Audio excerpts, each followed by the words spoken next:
Hi, everybody, and welcome back to Practical and Healing Applications of A Course in Miracles with me, Anna Rebecca Quinn. Thank you for tuning in to this broadcast, and we are going to be talking about A Course in Miracles. That is what we talk about every Monday on this class, even though it's a Tuesday. And thanks for joining in, even though it's a Tuesday. I'm here in Atlanta at my father's house. I'm traveling this week, and so that's why instead of on a Monday, this class is happening on a Tuesday. So thanks for joining in anyway. And we are going to be talking about A Course in Miracles today. And we are going to be in the workbook of A Course in Miracles. So the workbook in A Course in Miracles is the third book in the curriculum. There's the text, there's the teacher's manual, and then there is the workbook. And so we're going to be in the workbook. Hi, Tricia. Lovely to see you. I'm glad that you saw that I'm broadcasting on a different night. And I'm going to show you where we're at if you guys would like to follow along. We're going to be here, the workbook of A Course in Miracles, and it's workbook lesson 133. I will not value the valueless. So that's where we're going to be today. Course in Miracles, workbook number 133. I will not value what is valueless. So I want to give you the context of the class.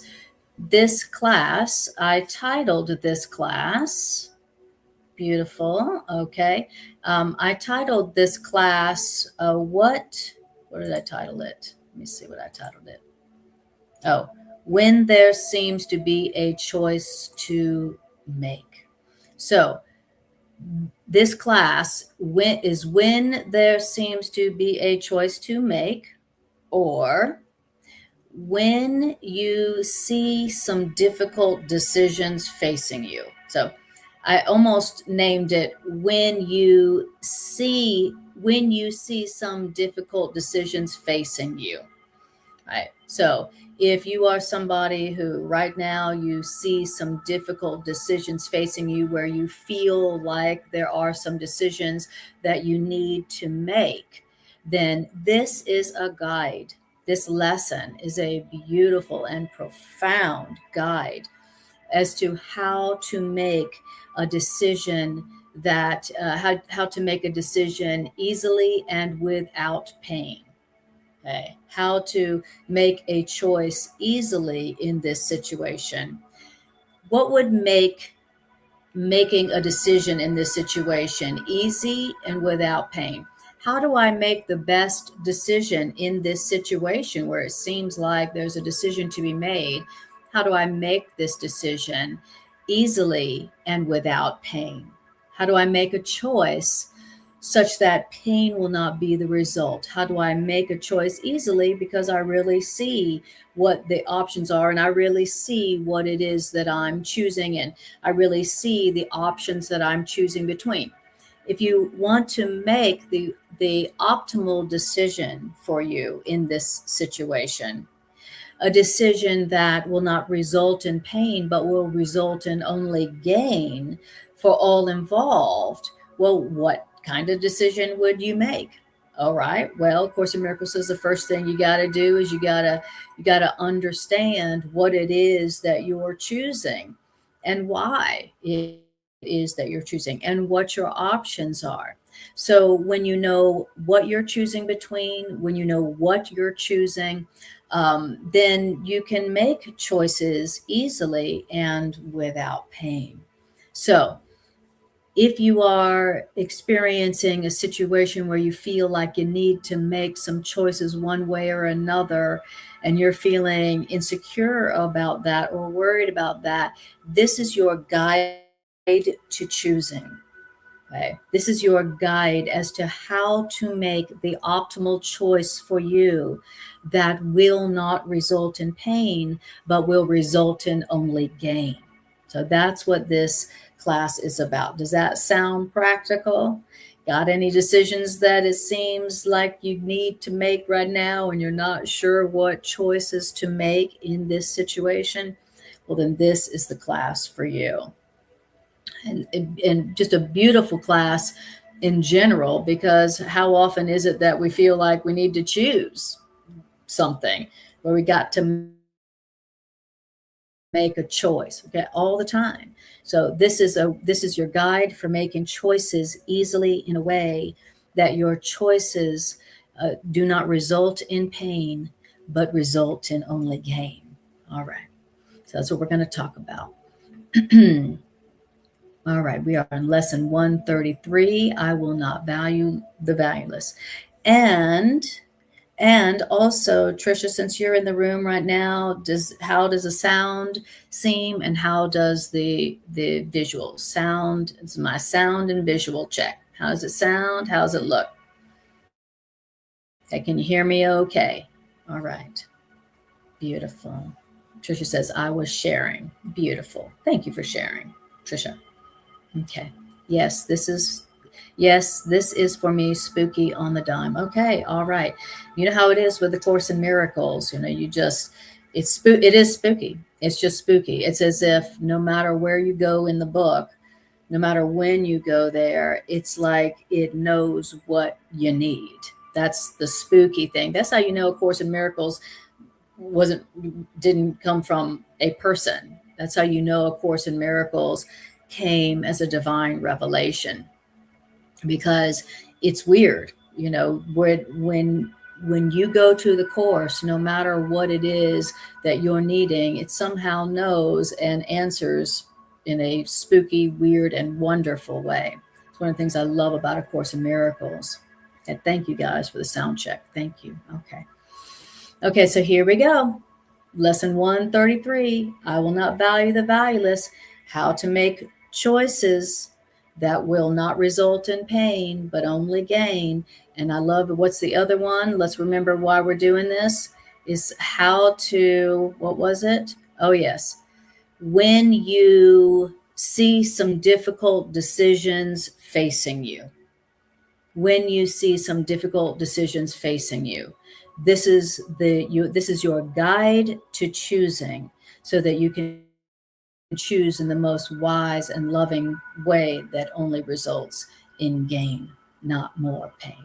All right. Just so we know what we're doing this for, I always like to look in the section and see what it says about, about the goal of the section, and also what the section offers us. So it increases our motivation to really listen to it and do what it says to do. Okay, so it says, sometimes in teaching, there is a benefit, particularly after you have gone through what seems theoretical and quite remote from what the student has already learned, to bring the student back to practical concerns. So here in the course, our teacher is bringing us back to practical concerns. That's what we're going to talk about in this lesson. When you feel like you need to make some decisions, here are some practical guidelines for how to make that decision in the most optimal way that produces only gain, right? So our teacher's bringing us back to practical concerns today. And this is what we're going to do. So today in this lesson, we will not speak of lofty world encompassing ideas. We already did that in the previous lessons in the workbook and the text. We're not going to talk about lofty world encompassing ideas, but instead we are going to dwell instead on benefits to us. So we're not talking about lofty worldly encompassing ideas. We're talking about how to get the most out of the decisions we're making right here, right now. Okay. I love that. Course in Miracles says this is a practical curriculum. Sometimes it's going off and talking about lofty world encompassing ideas. And sometimes it's like, let's get practical. Let's get down to the basics. How do you make a choice when it seems like you may need to make a decision? How do you make the most optimal choices that result only in in gain and not in pain? All right. Yes, thank you. That's right. Greg is quoting, you may have perhaps begun to realize that this is a very practical course. Why? Because the course means exactly what it says. Exactly. That's what we're going to be talking about today. Now, I love paragraph number 2. You do not ask too much of life. You do not ask too much of life. You ask for far too little. You don't ask for too much from life. You ask for far too little. We all learned, don't ask too much. Don't ask too much. God's very busy. God only has so much to give. Don't ask for too much. Be humble. Ask for only a teeny tiny. Of Course in Miracles, I love this. You don't ask too much of life. You are asking far too little of life.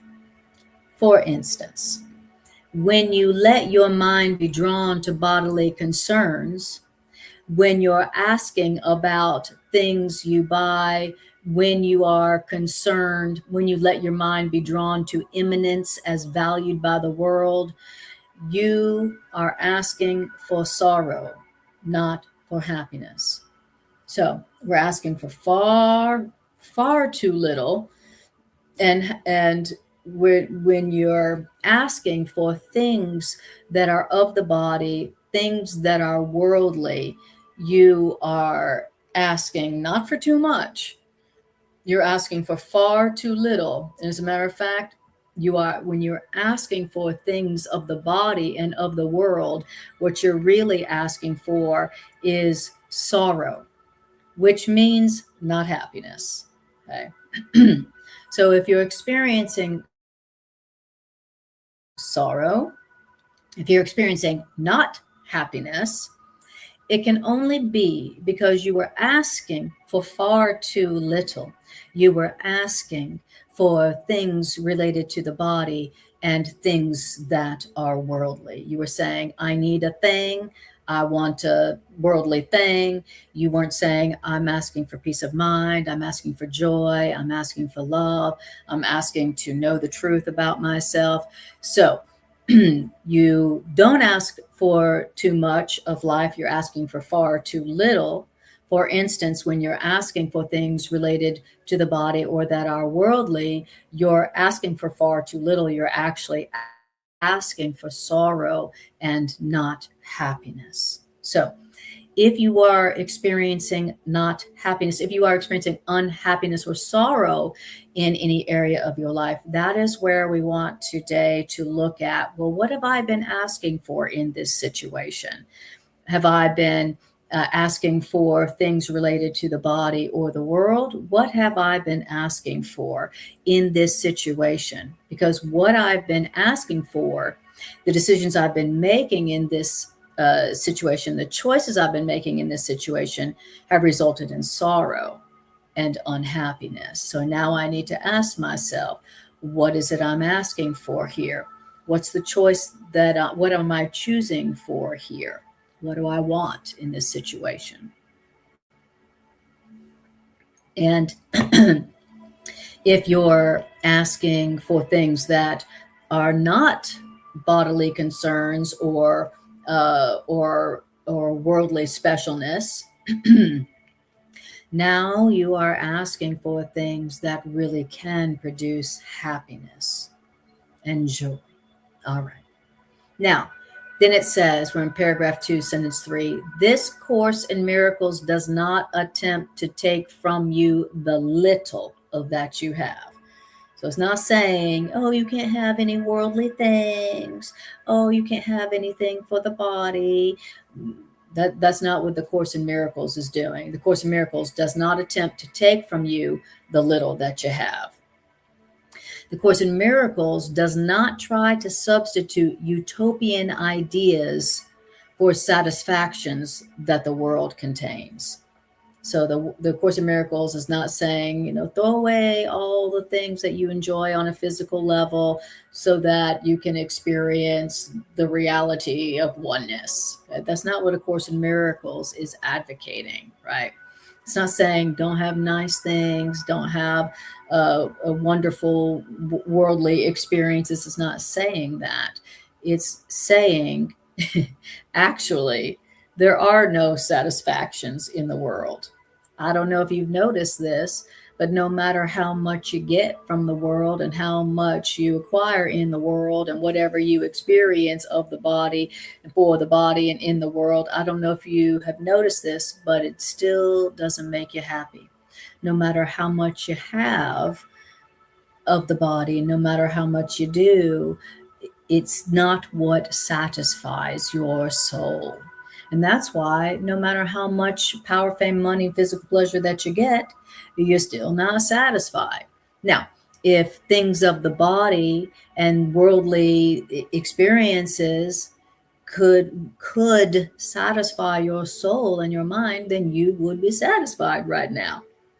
But if you were fully satisfied and happy right now, you wouldn't need a curriculum like A Course in Miracles, which is meant to treat unhappiness. That's what A Course in Miracles is meant to treat, the condition called unhappiness, where you're still not satisfied no matter how much you have, right? So, the Course in Miracles is not trying to take from you the little that you have in the world. It's trying to remind you that there is no satisfactions, plural, in the world.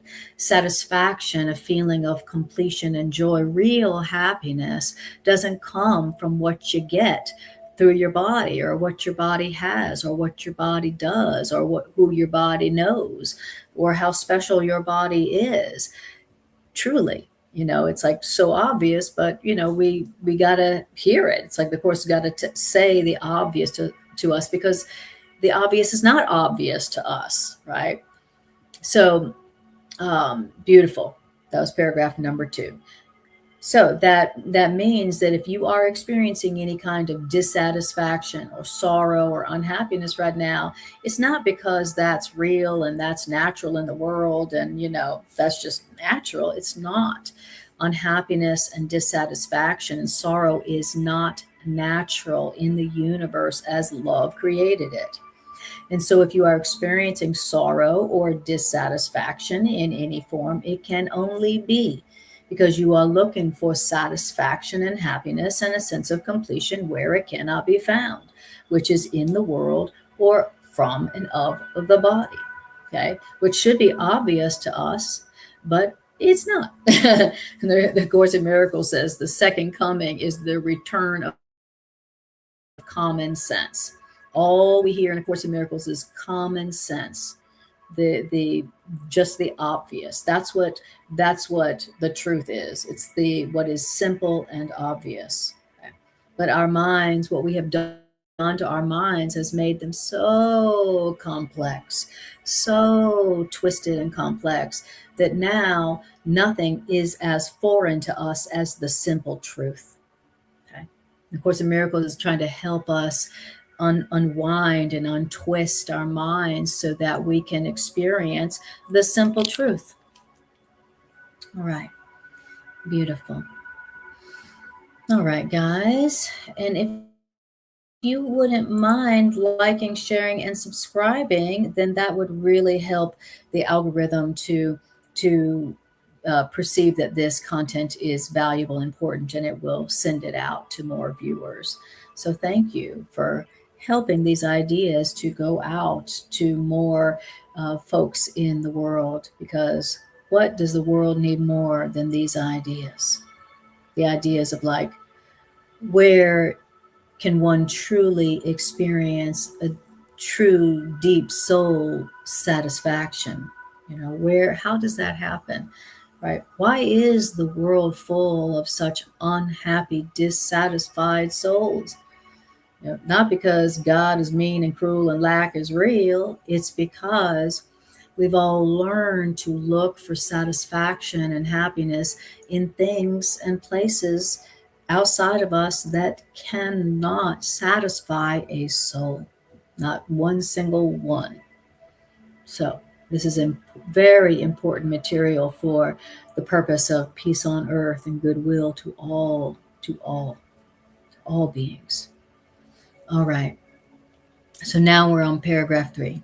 So today, what we're going to do in this lesson is we are going to list 1, 2, 3, 4 the real criteria by which to test all things you think you want. Now, what could be more practical than that? This is the criteria. This is the list of the real criteria by which we're going to test all things that we think we want. We're going to go, I want this, I want that, I want this. Okay, great. We're going to test those things that you think you want to see if you're making a choice for something that really will satisfy you, or if you're making a choice for something that can never satisfy you and also will have a big cost. Okay. So I love this. We are going to list the real criteria by which to test all the things that you think you want right now. And unless the things that you think you want meet these sound requirements, then these things that you think you want, they are not worth desiring at all. Woo. You know why? Because these things that don't meet these sound criteria, the things you want that don't meet these sound criteria, all they're doing is replacing that which offers you true satisfaction, true soul fulfillment and happiness. Okay. So if you're wanting something, if you think you want something that cannot bring you the joy and the peace that you desire and that you deserve, then you're going to be wanting something that is going to be interfering with that which can truly bring you a real deal soul satisfaction. Okay. That's the purpose of this Course in Miracles is it's the experience of true soul satisfaction. How can I experience true fulfillment in my soul where I'm not like, oh, I need some more, oh, if only I had, only if I was, only if I could get, oh, I wish I had, oh, I'm so incomplete, I'm so dissatisfied, right? We don't even know what it would be like to be like, wow, I am fully, completely satisfied right now. I feel completely satisfied in my soul right now. That feels so good. Oh my God. As a matter of fact, that's heaven. This is the feeling of heaven.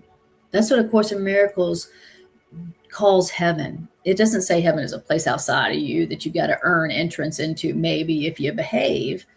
The Course in Miracles says heaven is a state of mind of completion, which means abundance, where you know that you have everything because you are everything and you feel complete, which means you feel satisfied. That's the goal of this course, that you learn how you can experience true soul satisfaction where you feel complete, which means where you're not always like searching, seeking, what's next. Oh my God, I got this, I got that, but I still don't feel satisfied in my soul. I still don't feel happy. This is where to look for completion, soul fulfillment, satisfaction, where you will actually experience it. And that is heaven. That is heaven. When you feel satisfied, when you feel complete, where you don't feel driven to get more or to be more, as if you don't have everything right now, as if you are not everything that God created you to be right now. Okay. All right. Hi, Diana. Lovely to see you, dear. All right. Trisha says, my own living space. Okay, great. That's so, Trisha, are you saying that is what you are asking for right now? Okay. And Diana says, letting go of that insatiable attitude. Exactly. And I would say their attitude being belief, letting go of that insatiable belief. I have a belief I can't be satisfied because I'm looking for my satisfaction in things that cannot satisfy me, which means I'm looking for my satisfaction in something of the body and something outside of me in the world, right? And remember, if things of the body and worldly experiences and would satisfy the soul, we'd all be blissfully satiated, spiritually speaking. We wouldn't be so driven, like, oh, if only when I get that, I'll be happy. When I get that, I'll be happy. When I have this, I'll be happy. Okay, so great. So Tricia says, yes. Okay, great. I feel complete because of God. Beautiful. Okay. Yes. All right. Okay. So Trisha says, once I've finally gotten to this place, it's hard not to feel imposter syndrome in my 3D body thinking. This satisfaction is more permanent and less fleeting this time, but it's normal for the body. Yes, that is normal, Trisha. Okay.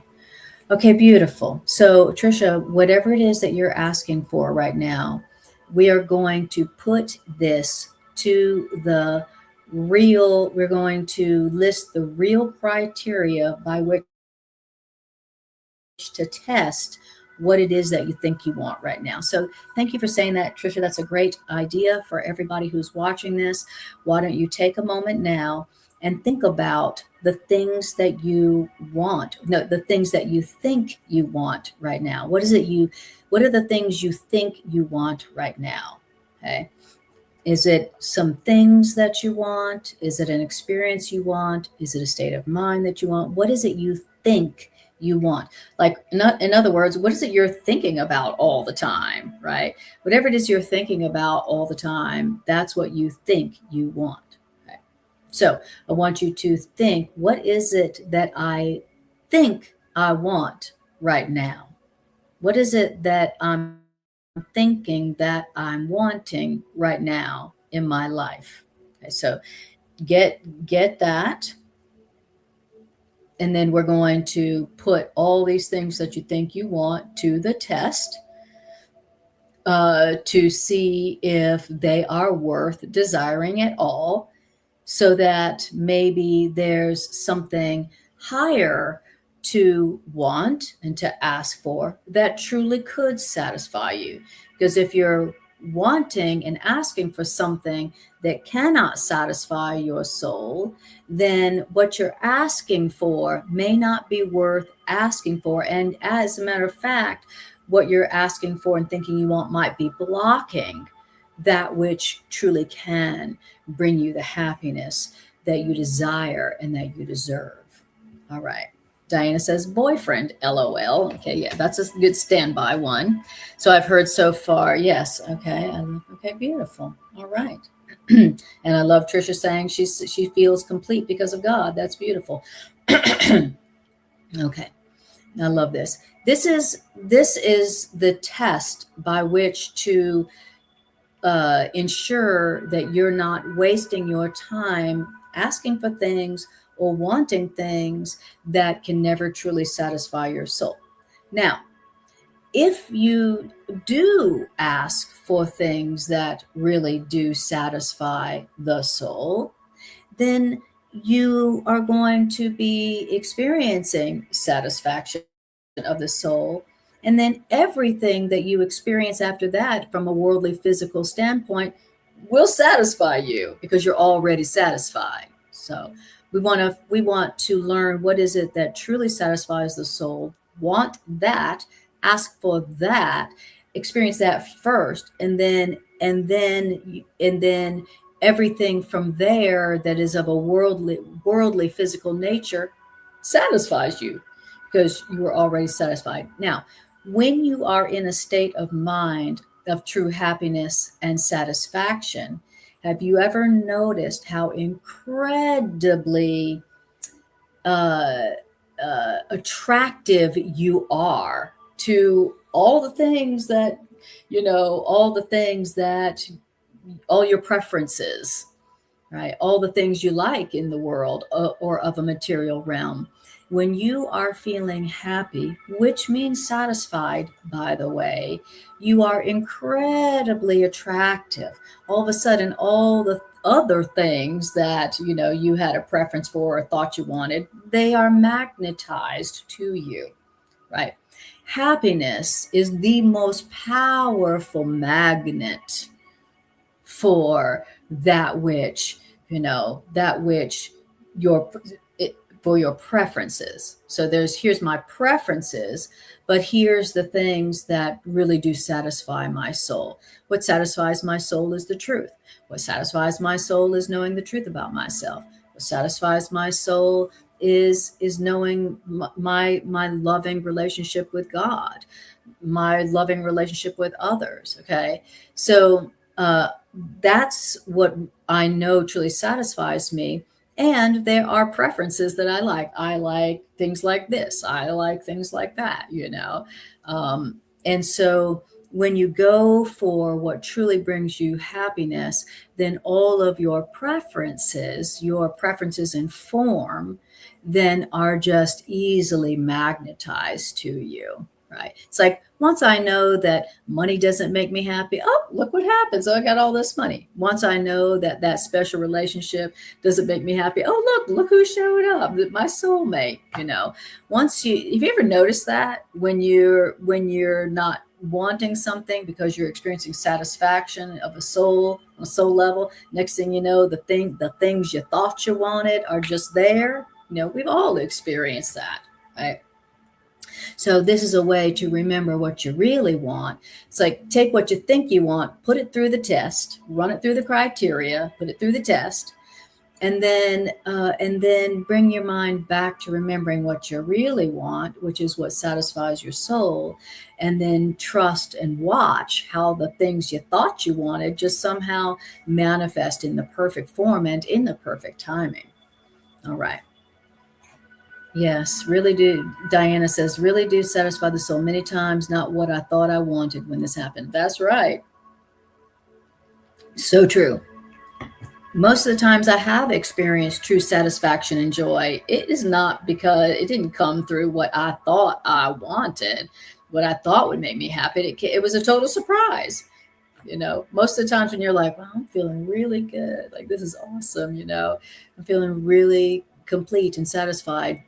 It usually did not come through your plans for happiness, what you were trying to get in order to have the happiness you thought that thing would bring you. Usually it's a big old surprise, like, wow, I didn't see that coming. Okay, so today we're going to list the real criteria by which to test all things you think you want. And unless all the things you think you want meet these sound requirements, they are not worth desiring at all, because they're really actually just blocking or replacing what can offer more. Right? So the laws which govern choice, you cannot make. You can't govern the laws of choice. No more than you can make alternatives from which to choose. So you're not making the choices here. The choosing you can do. So your options, those are set. You are the one doing the choosing. And indeed, you must do the choosing. So you don't choose the options. You're not setting up the alternatives. Those are not for you to set up, but you are the one you can do the choosing, and indeed you must do the choosing. So we got some choosing to do. Course in Miracles says, when we separated, then we made the concept of choice seem real.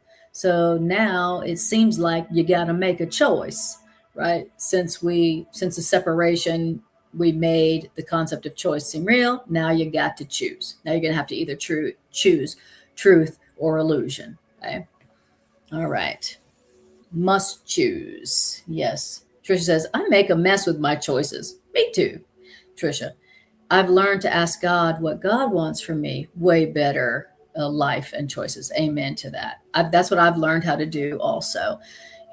I used to be like, here's my list, God. Here's my list. I got this and that and this and that and a lot about this. And now now my most frequent prayer is, God, thy will be done. Thy will and my will are one. God, what you want for me, I want for me. God, I know you have a plan for my happiness that cannot fail. I want only that and no other plan. That's what I want. I want your plan for my happiness, God. So now I've learned the alternatives, right? Here's the alternative. I can ask for God's plan for my happiness, which cannot fail, or I can ask for my plan for happiness, which always fails to satisfy me, right? And so I've learned what the real alternatives are. And now I'm learning my choosing. I am still choosing, but my choosing has become evolved. I am choosing, but finally I'm choosing right. I'm saying, I don't know my own best interest in this situation, Spirit, or else I wouldn't have gotten into this situation. I don't know my own best interest, but I know you do. And I know you're willing to make this choice for me if I want you to. And I want you to, God. I want you to decide for me. I want your plan for my happiness, God. That's what I'm asking for. I used to ask for things and people and situations. I used to ask for things to go my way. I used to ask for things. Right? I used to think, well, if I only had this thing or this person or this money, I'd be happy. Or if I only had this situation, I'd be happy.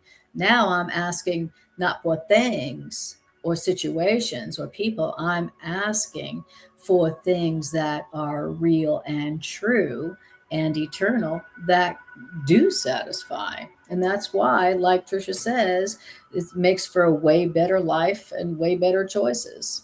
Right now, because of this, my life just gets better and better and better because I'm not the one choosing what I think will make me happy. Okay. Then the Third Testament, Greg says, we ask God what choice as God's knowledge knows I deserve joy, peace, and happiness. Exactly.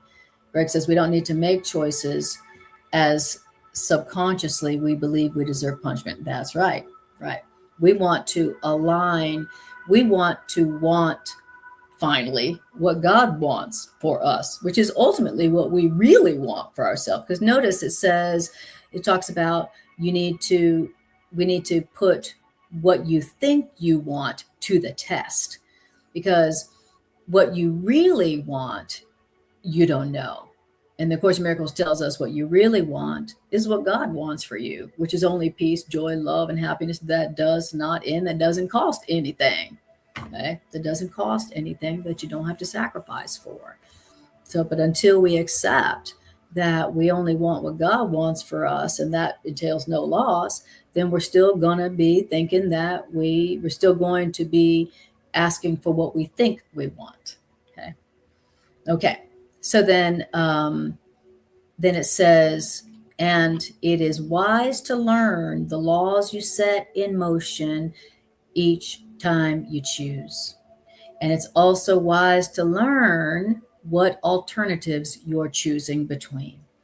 So every time you make a choice, it's telling us it's very wise to learn the laws we set in motion each time we choose. When you are making a decision, when you are choosing for one thing as opposed to another thing, you are setting in motion some laws. When you are choosing between two seemingly different alternatives, you are setting laws in motion. So it's really important to know what you're choosing and what are the all alternatives you're choosing between. And you need to learn the laws you set in motion when you are choosing for one thing as opposed to the other. Okay. All right. Test. My choice or God's choice? Okay. And paragraph 4. We have already stressed that there are only two alternatives to choose between. Okay. There's not a million things to choose between. There's only two things to choose between. Every time you choose, you're choosing between two alternatives. There's only two alternatives to ever decide between or choose between. It's interesting. However many choices there appears to be, however many alternatives there appears to be. There's only two, and you're only always choosing between two alternatives. Like Greg said, my choice or God's choice, my way or God's plan. Okay.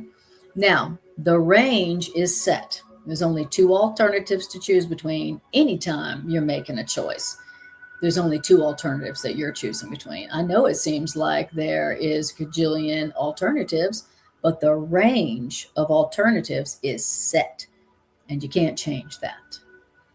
Now, then it says, and wouldn't it be most ungenerous to you to let the alternatives you're choosing between be limitless?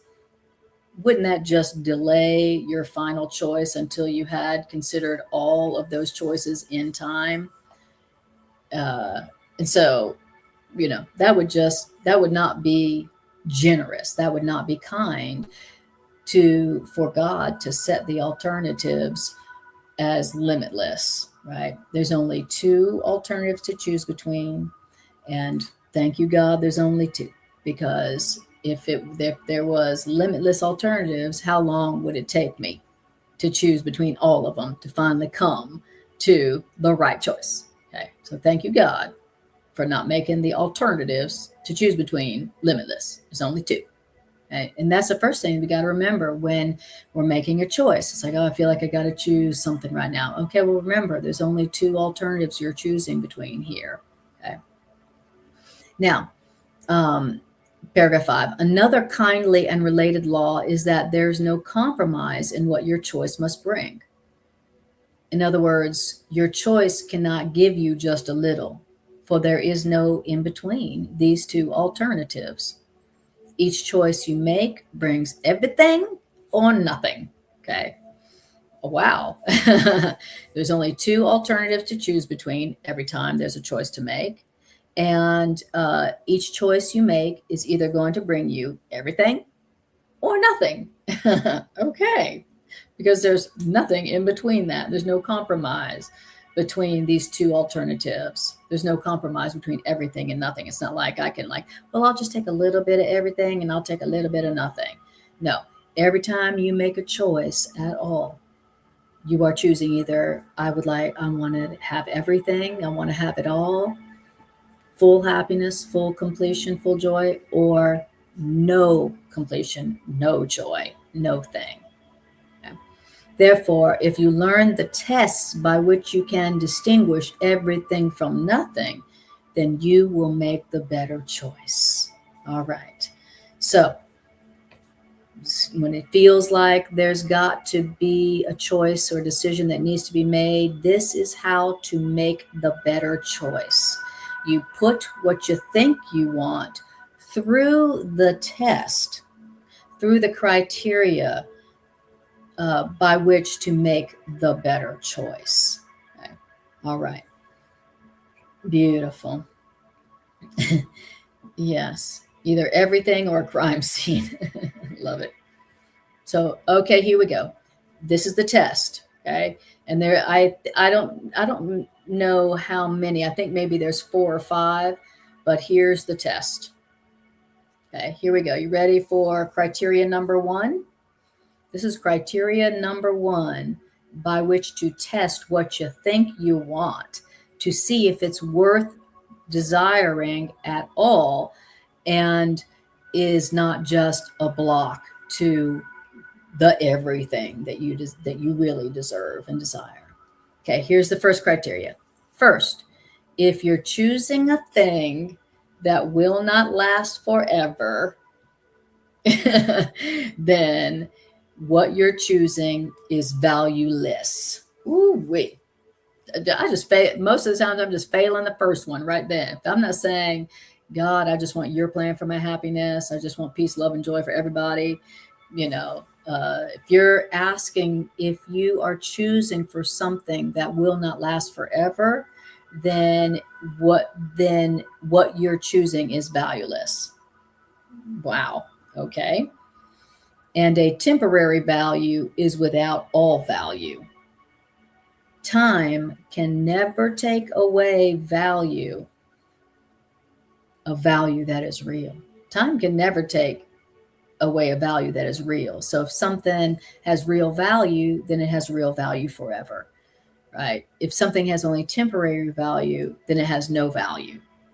So if I'm choosing something that is temporary and doesn't last forever, then what I'm choosing is valueless and also is going to block me experiencing the happiness and satisfaction of that which does have value and does last forever.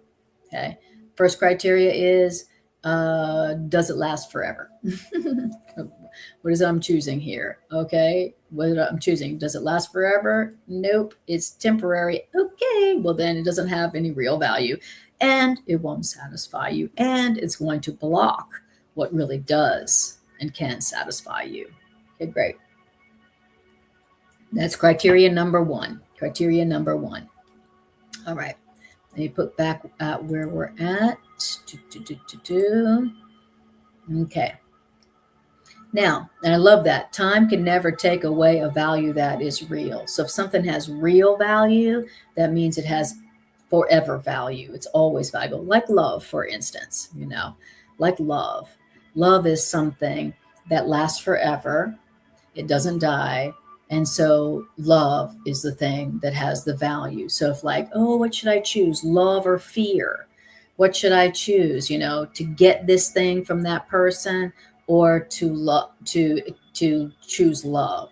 Should I choose to go make something happen, improve something and compete and take and give guilt?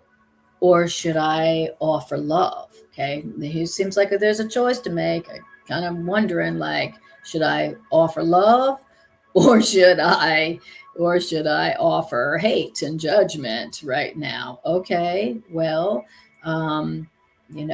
which one of those choices will last forever?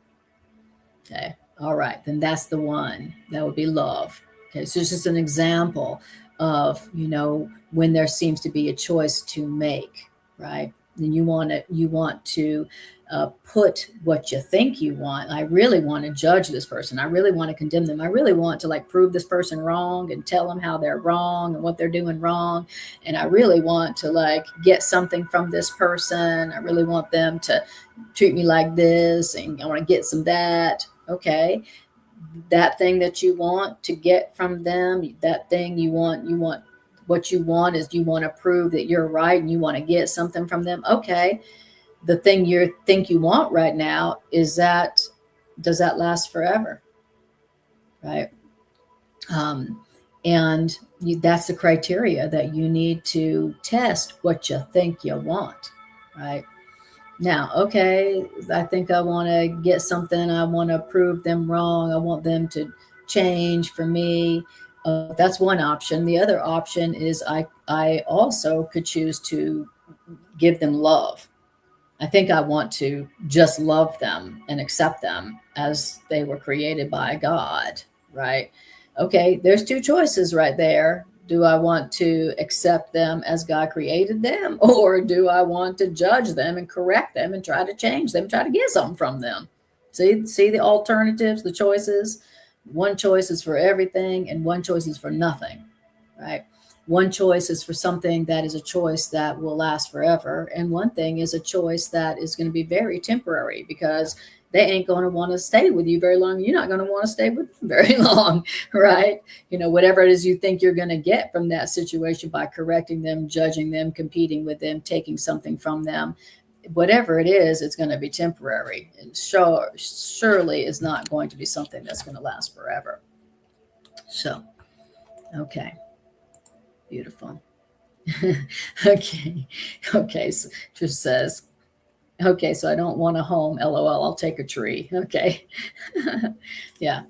Okay. Or Trisha, you could be like, how about saying, okay, well, I instead of asking for the thing that's not eternal, you could ask for God's plan for your happiness and your sustenance and your safety that cannot fail. As an example, you could say, I want a house or a new place to live, or you could say, God, I want your plan for my happiness that cannot fail. That's what I'm asking for. Okay.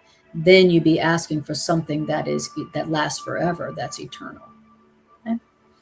Beautiful. Okay. So first criteria by which to test what you think you want by is first, if you choose a thing that will not last forever, what you're choosing is valueless, because a temporary value is without all value. That's because time can never take away a value that is real. What fades and dies was never there and makes no offering to them who choose it. Wow.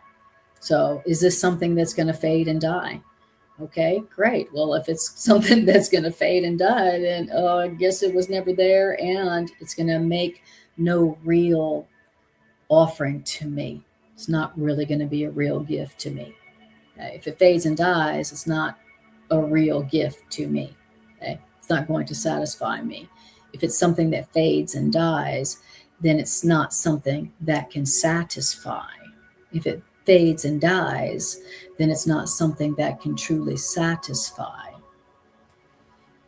Now, when you think you want something that fades and dies, then you are deceived by nothing in a form you think you like. That's what's going on. If you think you want something that fades and dies and does not last forever, then you are deceived. You are deceived by nothing in a form you think you like. It's really nothing, but you were like, ooh, I love that form. Oh, I value that. I want that. You're deceived by the form of it, not realizing what that is really nothing. What nothing is something that can't satisfy your soul, can't really bring you happiness. And how many things, all the unhappiness and dissatisfaction that we experience comes from valuing nothing, thinking that it's something that will satisfy our soul. That's where all unhappiness comes from. A Course in Miracles tells us unhappiness is not natural. Lack is not real. Lack is not natural in the universe. And so if we're experiencing unhappiness, if we're experiencing dissatisfaction, if we're experiencing lack, it's only because we're looking for it we're looking for it in what is nothing. We're looking for it where it can't be found. And when we think we want something that doesn't last forever, that fades and dies, we are deceived by what is nothing in a form we think we like. Beautiful. Trisha says, God, I want your plan for my happiness, safety, and full of love. Amen. I join with you in that prayer, Trisha. Okay. Because Trisha, the happiness and the fulfillment that God has created you in, as, and by, that is something that lasts forever. That's something you can't lose. That's something whose value never fades. It doesn't fade and die. The sustenance, the happiness, the joy, the eternal life that comes from God, that God has given us completely, that is something that doesn't fade away and die. That is a happiness and a fulfillment that does not fade and die. Unlike the things that I think I want. Now, then it says in paragraph 7. Okay, so now we're going to criteria number 2. Criteria number 1, if it doesn't last forever, then it's no real value. You're deceived by nothing in a form you think you like. Criteria number 2, by which to test what you think you want. Okay, ready for criteria number 2? Ready? Here we go. All right. Yes, thank you. Greg says, when you receive God's plan, you realize that wonderful plan would have never entered your mind to ask for. Every time that wonderful thing happens, it's always this incredible surprise. Like, I would have never thought to ask for that. I would have never thought to ask for that. It's always this like surprise. Okay. Criteria number 2, by which to test all the things you think you want. If you choose to take a thing away from someone else, you will have nothing left. So if the thing you want is something you got to take away from somebody else, then you're wanting a thing that if you do, when you do take it from somebody else, you will have nothing left. Wow. Not only will you not have more after taking it from them, but you will actually feel like you have nothing left. Have you ever felt that? Oh, I have nothing left. I have nothing left. Yeah, that's because what you were wanting was something that you needed to take from somebody else. Like, for instance, a feeling of specialness. And of course, in Miracles talks about that what we think we want is for other people to make us feel special. What does that mean? That means that what you think you want is something you got to take from somebody else. You need to make me feel better about myself than I already feel. That's wanting to take, that's wanting something where you got to take it from another person. Okay.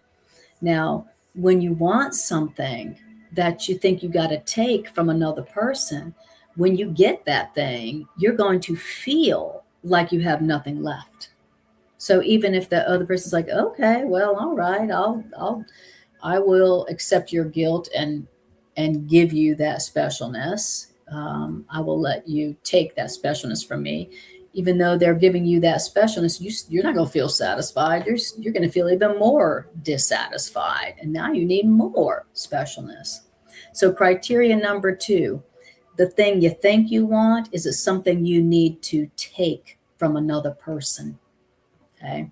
If that is so, then what you think you want is something that when you get it, you're going to feel like you have nothing left. Okay. And the reason this is because when you are taking something from someone else, like taking from them their innocence, like if I could just make them feel guilty, then I'll get what I want. Have you ever done that? Like, I'll just take from them their innocence and make them feel guilty, and then I will have the innocence and I'll feel great, right? Says when you take something, when you value something that you have to take from somebody else, you are denying them their right to everything. And also you have denied your own right to everything. Wow, this is a really deep criteria. Play that again. Wow. Have you ever wanted something that you thought you needed to take from somebody else? All the time. I need you to make me feel better about myself. I need to take the specialness that I think you have for myself. I need to take your innocence for myself, where I'm innocent and you're guilty. Okay. That's valuing something that you feel like you need to take from somebody else, or wanting their specialness, wanting what you perceive as their power, fame, money, physical pleasure, wanting their specialness, right? Wanting to take from them their innocence so that you can feel innocent while they feel guilty. He says, if you value something where you have to take it away from someone else, you are denying their right to everything, and you are denying your own right to everything. It's like Course in Miracles created us with a right, a birthright to everything. God didn't create us where it's like, I need this, and I'm incomplete like this, and I'm incomplete like that. I need to get some of this to be worthy and to be fulfilled and to be good enough. God did not create us needing anything. God has created us with the right to everything. God did not create us lacking anything. Certainly, God did not create us lacking something that we need to take from other people.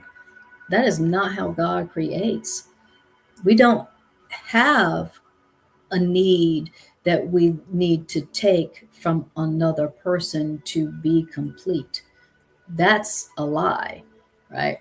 And so when you value something that you believe you have to take from somebody else, you're denying the fact that they have the right to everything, and you were born with the right to everything, all the peace, all the love, all the joy, all the abundance, all the eternal life forever. Okay. But when you're going to take something, when you value something, you got to take from somebody else. You're not going to know that you have it all. You're not going to know you have everything. You're going to, whatever it is you think you need from somebody else that you're taking, is only going to lead to you feeling even more empty, even more complete. Right? This is really, really important. Oh, this is really important, especially in relationships. It's because you know how we do in relationships. We're like, oh, I need someone to complete me. I need their specialness. I need them to complete me. I need to take something from them, their specialness, for myself so that I myself can feel special. Okay? And it never happens that you're like, I need to get their specialness to make it mine so that I can feel complete. It never happens that you're like, oh, now I feel complete. Now I feel wonderful. Now I'm satisfied. It's never like that.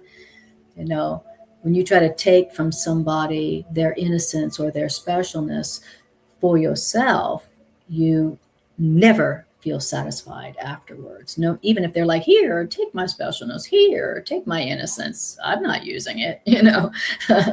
You're still not gonna feel satisfied. Yeah, Diana says, when I see myself as weak, I feel like someone needs to overcompensate for my perceived lack. Exactly. That's you. That's you valuing something that you need to take from another. So that's the second criteria. In other words, who seeks to take away.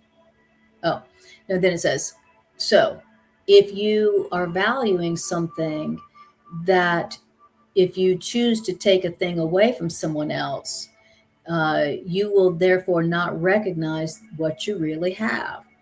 So if you're going to value something that you need to take from another person in order for you to have, then you're not going to realize and understand what you really do have: your own value, your own worth, your own power, your own creativity, your own completion. You're not going to realize what you really have. If you value something you got to take from somebody else, what you're saying is, I'm denying what I really have. Okay. Now, who seeks to take away has been deceived. When you seek to take away something from another for yourself, you have been deceived that somebody else's loss can offer you gain. It will never be true. It will never, ever, not in a million years, be true that what you take from another can make you gain. You know, that will never be true. Oh, I was incomplete, but then I took something from somebody else, and now I am experiencing gain. No. When you seek to take away, you can only experience loss.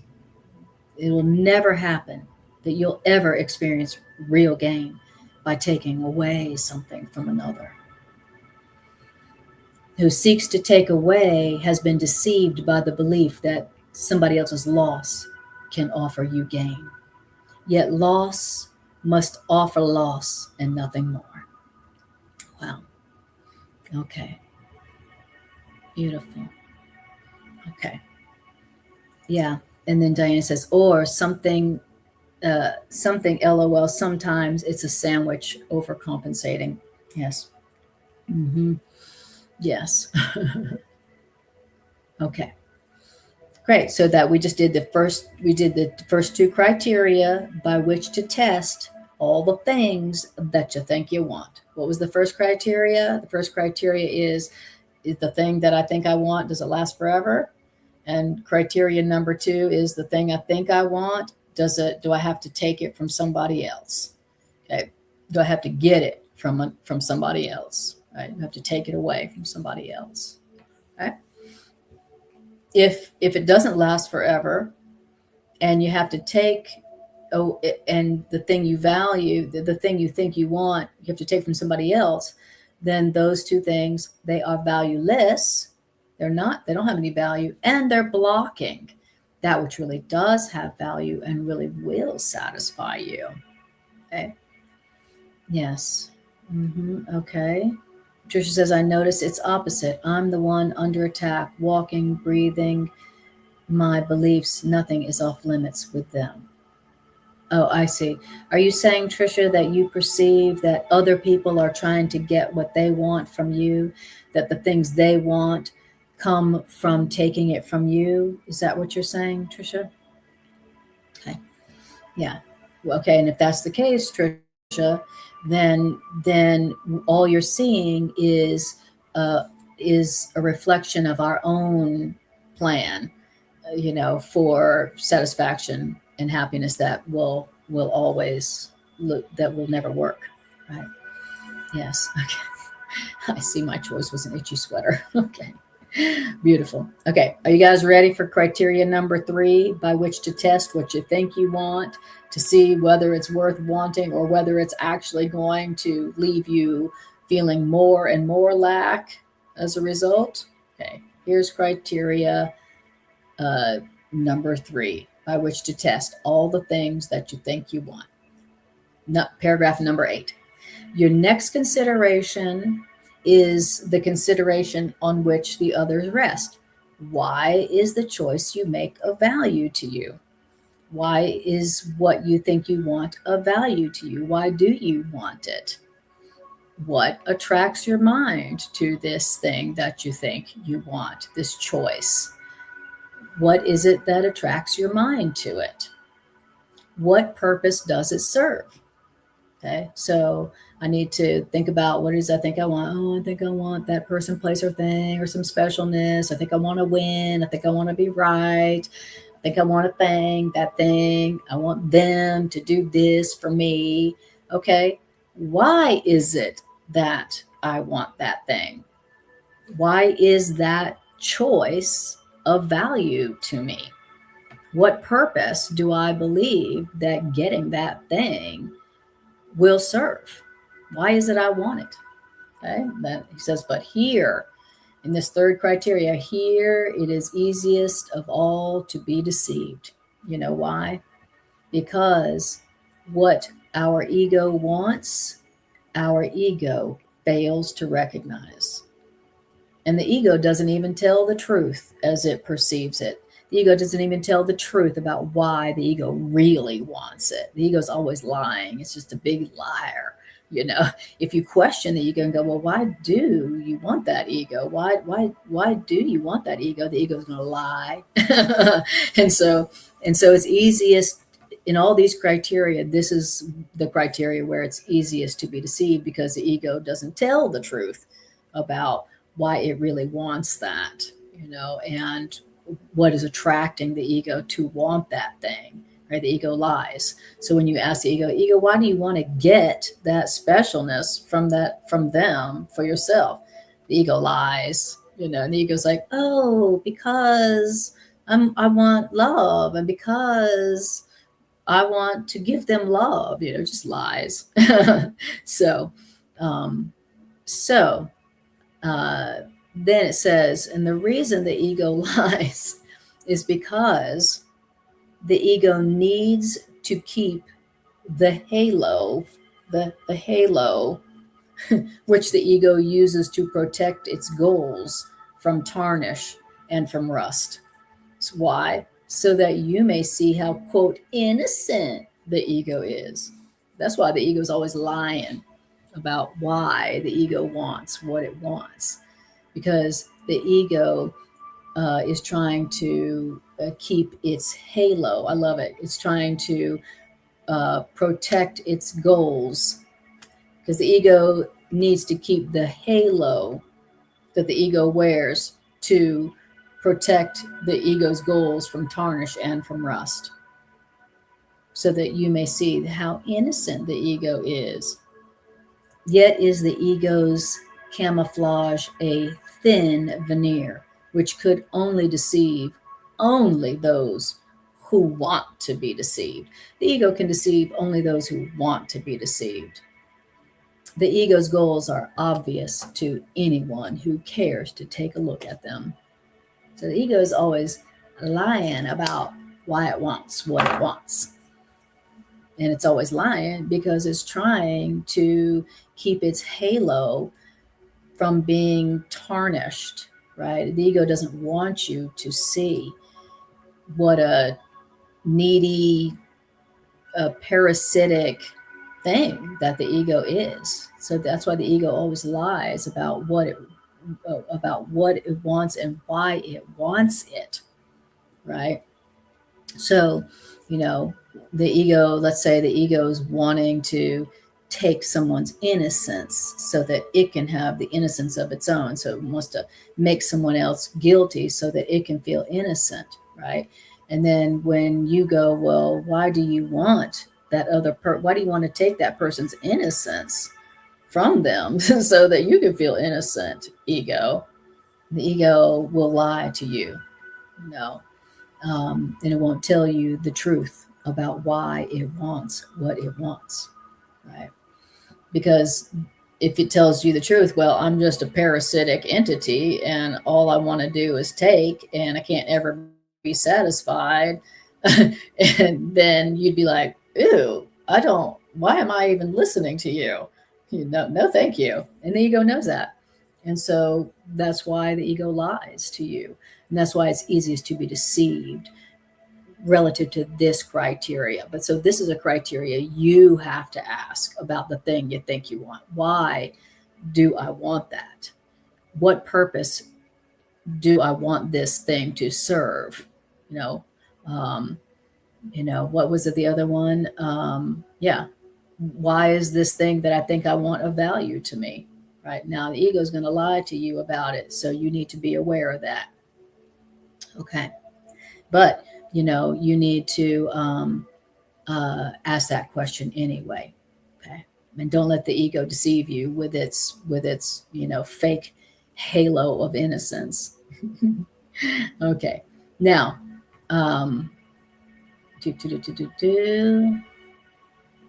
yeah, the ego is going to try to keep its halo clear within your vision, but you must perceive the ego's tarnished edges and the ego's rusted core. Okay? You need to see that, or else you're going to be wanting what the ego wants and then continuing to be unsatisfied, dissatisfied, full of disappointment and unsatisfaction and lots of need and yearning forever. If you be deceived by why the ego wants what it wants, then you're going to continue to want what the ego wants, and you will continue to experience the unsatisfied yearning that you already feel. And you're always going to be seeking in the wrong place for happiness and satisfaction. Okay, I'm going to skip to paragraph 10. Yes, Greg says the ego is very crafty and cunning. Indeed, indeed. And so he says that's why you have to look at the ego. Okay, paragraph 10. Let me see where we're at here. Okay. Okay, we got 15 more minutes. All right, how you guys doing? Doing okay? This stuff is so practical. Okay. Oh, yeah, I'll just put this right here in case whenever you want to watch this class again or any of my classes, you have to go to my YouTube channel and then go to the live tab and hit all under the notifications. So if you want any of my classes, unfortunately, you just don't go to my YouTube page and there they all are. You have to go to my YouTube page, Rebecca Quinn 1, and then hit the live tab. And then when you see the bell for notifications, you got to choose all. If you want to be notified when I go live, then hit the bell for notifications. If you want to see this class or any of my classes, you got to find them under the live tab on my YouTube page. So just in case you're just in case you were wondering about that, I wish that when you went to my YouTube page, you just saw all my classes, but you don't. Unfortunately, you got to go to my YouTube page and hit live, and then there's all my live stream classes. All right. And then if you want to know when I'm going live, then go to the bell hit the bell for notifications and choose all. All right. Thanks for that, guys. And also, I'm going to put up here my website in case you want to check that out for my writings, Course in Miracles recordings, class schedule, or a way to connect with me about some miracle psychotherapeutic sessions. I'm a holistic psychotherapist, and I have a practice called Miracle Psychotherapeutics, where I offer psychotherapy, but from a Course in Miracles perspective for folks who could use some support going through whatever they're going through, but they want that from a Course in Miracles perspective, and they want it from a professional. I'm a licensed professional counselor, and I have been for going on 30 years. So check that out. Okay. All right. Okay, great. So now we are on paragraph 10. Okay.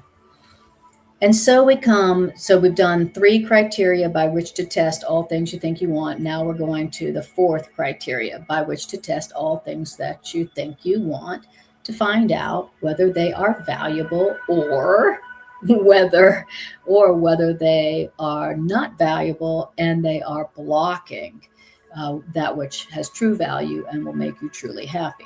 Okay. All right. This is the 4th criteria by which to test all things you think you want. And so we come to the criteria for choice, which is the hardest to believe. Okay. Because its obviousness is overlaid with many levels of obscurity. Here it is. If you feel any guilt about your choice, then you have allowed the ego's goals to come between the 2 real alternatives, and thus you're not going to realize that there are only 2 alternatives. And the alternative you think you choose, and the alternative you think you chose, seems fearful and too dangerous to be the nothingness it actually is. All right. So the 4th criteria by which to see whether what you think you want is valuable is there any guilt? Are you feeling any guilt around this? And if you're feeling any guilt around this, then you've forgotten what the real alternatives are here to choose from. You've already chosen something called guilt. You've forgotten that the only alternatives to choose between really are what you think you want, your plan for happiness, and God's plan for your happiness. Okay. When you feel guilt, it's because you have been confused about what you've allowed the ego's goals to come between the real alternatives. So when you're feeling guilty, you've already chosen the ego's goals, right? You've already chosen what the ego wants, right? And you've forgotten the real alternatives. So now paragraph 11. All things are valuable or valueless. All things that you want, all things you think you want are either valuable or valueless. All things that you think you want are either worthy or not of being sought at all. All things you think you want, they are either entirely desirable or not worth the slightest effort to obtain. Choosing is simple just because of this. Complexity in choosing is nothing but a screen of smoke which hides the very simple fact that no decision can be difficult. Now, what could be the value in learning all these criteria by which to test what you think you want? What could be the gain to you in learning this? Well, learning the criteria by which to test what you think you want to see whether it's worthy of being sought or not is the value, the gain to you is far more than merely letting you make choices easily and without pain. Heaven itself is reached by empty hands and open minds. What is empty hands and open minds? It means hands that come with nothing to find everything. So, and to claim it as their own. So, what is the gain to us in learning this criteria by which to test all things you think you want? Is this, that when you learn this criteria by which to test what you think you want, you're going to not have your hands full of things that have no value, right? You want your hands empty of the things that have no value so that you can receive the things that really do have value, which are the things that really do satisfy your soul and make you happy, lasting happiness, right? So, um, so, ju- so testing what you think you want by this criteria enables you to stop grasping things that really have no value. It enables you to have empty hands, such that empty hands and open minds, such that you can find everything, so that you can receive everything that you already have.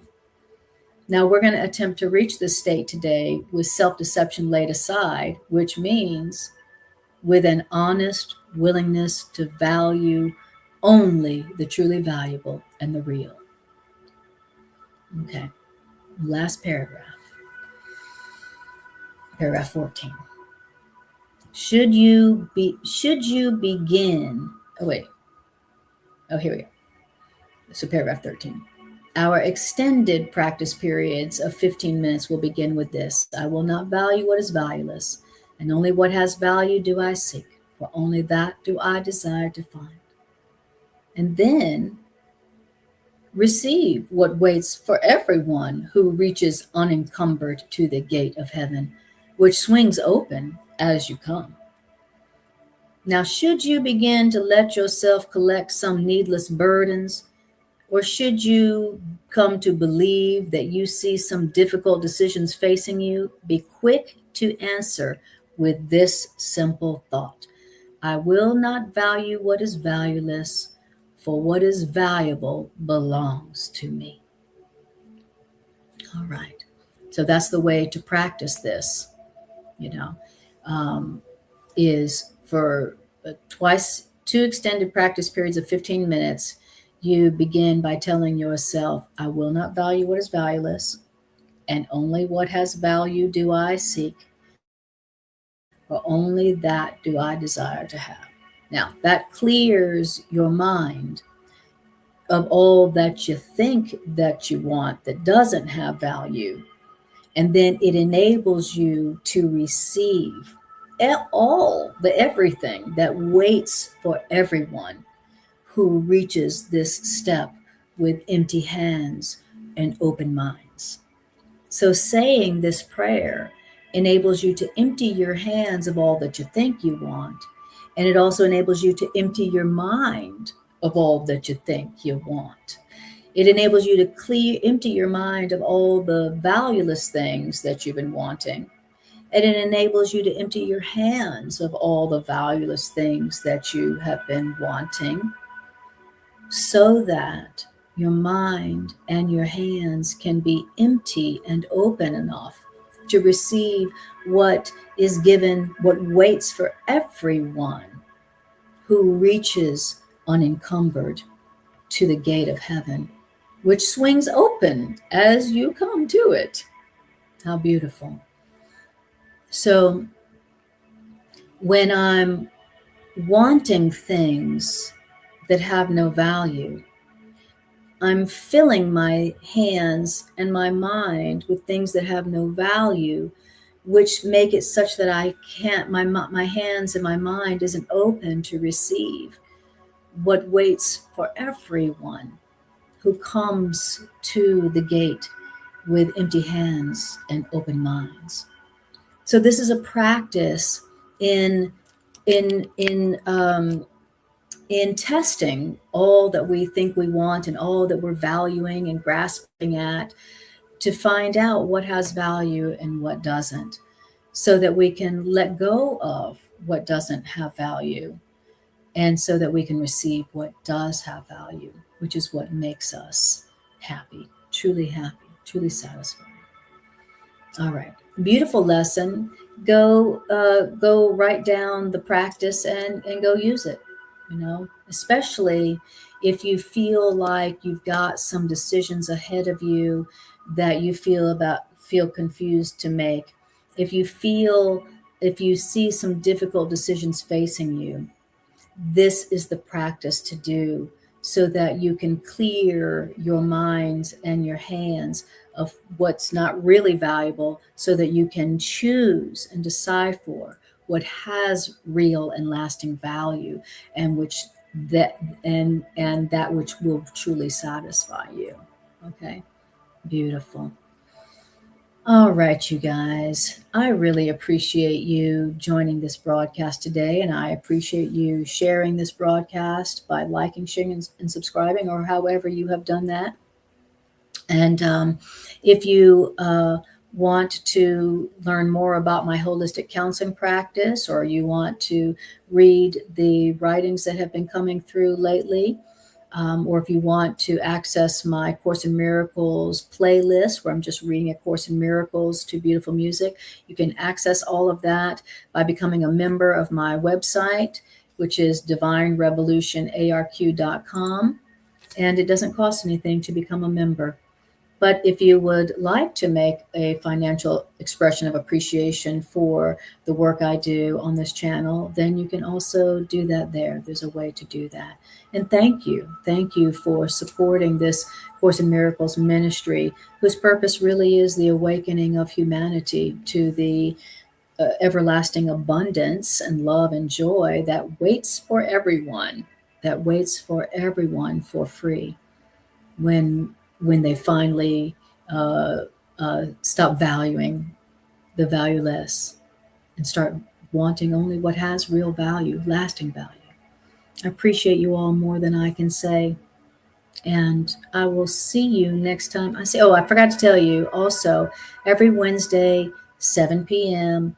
on this Facebook page, and also this YouTube channel, Greg and I are doing Transforming Relationships Through A Course in Miracles. That's every Wednesday, 7 p.m. Mountain Time. Come check it out.